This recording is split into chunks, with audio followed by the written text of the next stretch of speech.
President William McKinley had guided America out of a recession and through a successful war. When his vice president met an untimely death, Theodore Roosevelt was chosen to be his running mate in the election of 1900.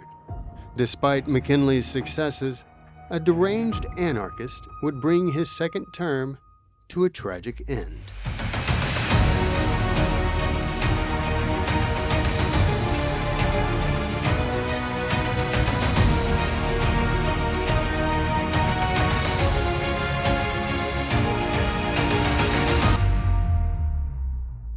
As Grover Cleveland completed his unprecedented second non-consecutive term as president, the election of 1896 was in full swing.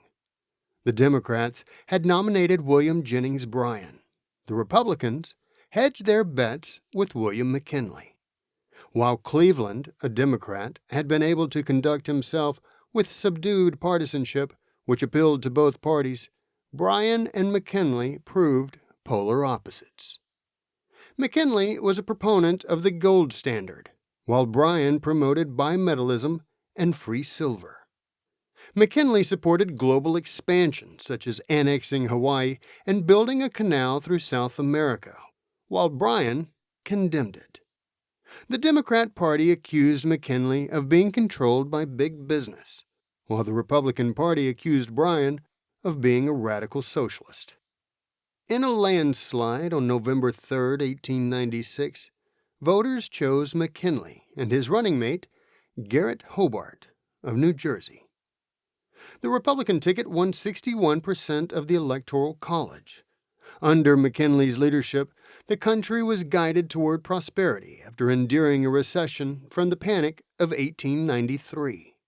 He presided as commander-in-chief during a successful war against Spain in 1898, which ended with the U.S. Navy destroying the Spanish fleet near Cuba, the American occupation of Puerto Rico, and the cession of the Philippines to America.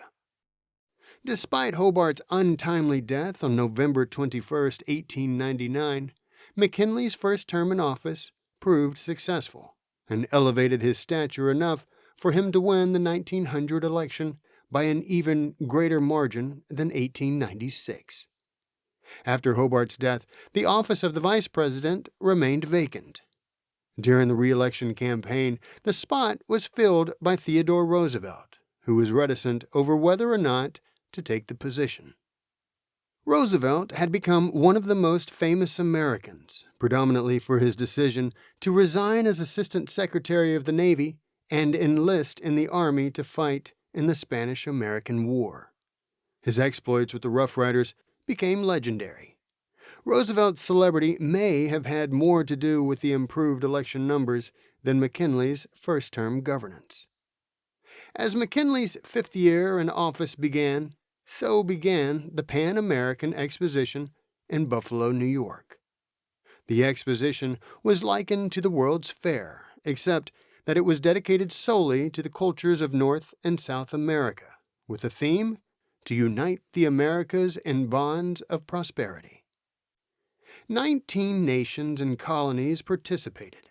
The Exposition, with its numerous exhibits, covered nearly 350 acres. The Expo had a 375-foot-high electric tower with 44,000 electric lights, a ride called A Trip to the Moon, which later transitioned to Coney Island, the Court of Fountains, a 12,000-seat stadium, and several buildings exhibiting horticulture, music, machinery, transportation, the liberal arts, electricity, mines, and ethnology. Coursing through the expo was a mile-long canal where visitors could ride gondolas and take in the sights. The Pan-American Exposition began May 1st and was scheduled through November 1st. Less than 2 months before its conclusion, McKinley arrived to celebrate the Expo's President's Day. On September 5th, he spoke for several minutes before a welcoming crowd. As he neared completion of his speech that extolled America's economic progress, he concluded, "Gentlemen, let us ever remember that our interest is in concord, not conflict, and that our real eminence rests in the victories of peace, not those of war. The interest of conflict and war, however, would present themselves violently the following day. McKinley decided on an unscheduled return appearance to the Expo. He loved to travel and meet people. In fact, he had traveled more than any of the previous 24 presidents. As he stood in a receiving line shaking hands, Leon Czolgosz approached him, his right hand bound with a white cloth. Inside the cloth was a .32 Iver Johnson revolver. Czolgosz was a socialist anarchist of Polish descent who resented both religion and capitalism. He had participated in a failed strike at the Newburgh wire mill and later quit the mill in 1898. He refused to work thereafter. He attempted to join the ranks of anarchist groups, but even those groups found him untrustworthy. Oddly, the very month the Pan American Exposition opened, Czolgosz listened to a speech by anarchist Emma Goldman. It was her speech that Czolgosz said inspired him to go to the Exposition where he knew the president would be. As 2 gunshots rang out in the receiving line, Czolgosz was tackled and McKinley fell backwards. There could not have been a better moment to exemplify McKinley's genteel spirit when he immediately made 2 requests. The first was not to hurt his assassin, and the second was how to break the news of his assassination to his wife. He told his assistant private secretary, George Cortelyou, "My wife, be careful, Cortelyou, how you tell her. Oh, be careful."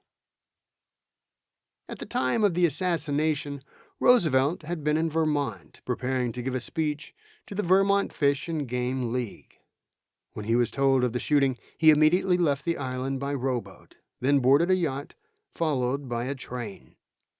As the days progressed, there was optimism that McKinley would recover. Roosevelt believed the reports, and on September 10th, he left to hike the Adirondack Mountains as part of a family vacation. Unfortunately, the doctors who worked on the president did not abide by the dictates of germ theory and allowed for contamination. The wounds became gangrenous. A few days after Roosevelt arrived in the mountains of New York, he was informed of the inevitable. He immediately left to join McKinley. As Roosevelt traveled to Buffalo, McKinley released his last gasp. It was between the evening of September 14th and the morning of September 15th, 1901, that there was a 13-hour gap where the United States did not have a president. Slightly more than half a day passed between McKinley's passing and Roosevelt taking the oath of office. If you'd like to learn more about this subject, I recommend reading The President and the Assassin, McKinley, Terror, and Empire at the Dawn of the American Century by Scott Miller. As always, you can find my show notes and cited sources in the description of this episode. If you enjoyed this episode, please leave a like and a comment. Also, tell your friends and family about the show so that they too can explore the world through American history. American Tales is a production of the Sons of History. I'm Dustin Bass, reminding you to join me next week for another American Tale. I'll talk to you then.